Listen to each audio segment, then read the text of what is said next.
ఎన్ gold మీ విశ్వసనీయ ఆత్మీయ నేస్తం. నమస్తే, వెల్కమ్ టు వీటీవీ. నేను మీ మధు. హిమాచల్ ప్రదేశ్లో పర్యావరణ మార్పుల పట్ల సుప్రీంకోర్టు తీవ్ర ఆందోళన వ్యక్తం చేసింది.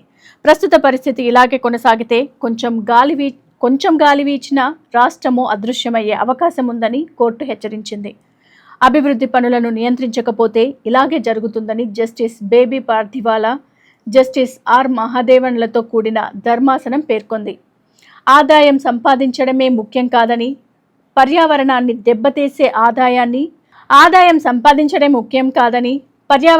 దెబ్బతీసే ఆదాయాన్ని ఆర్జించలేమని కేంద్ర రాష్ట్ర ప్రభుత్వాలు గుర్తించాలని కోర్టు స్పష్టం చేసింది. ప్రస్తుత పద్ధతిలో పనులు కొనసాగితే భారత మ్యాప్ నుండి హిమాచల్ ప్రదేశ్ మాయమయ్యే రోజు దగ్గరలోనే ఉందని ధర్మాసనం వెల్లడించింది. మరి ఇలా జరగకూడదని ఆ దేవుడిని కోరుకుంటున్నామని, ఇప్పుడైనా సరైన దిశలో చర్యలు తీసుకోవాలని సుప్రీం బెంచ్ తెలిపింది. ఈ తారామత కొండపై హోటల్ నిర్మాణానికి అనుమతి కోరుతూ Pristyn hotels and resorts private సంస్థ వేసిన పిటిషన్ను సుప్రీం ధర్మాసనం తిరస్కరించింది. వాతావరణ మార్పులు హిమాచల్ ప్రదేశ్పై తీవ్ర ప్రభావం చూపుతున్నాయని ఇది స్పష్టంగా కనిపిస్తోందని కోర్టు పేర్కొంది.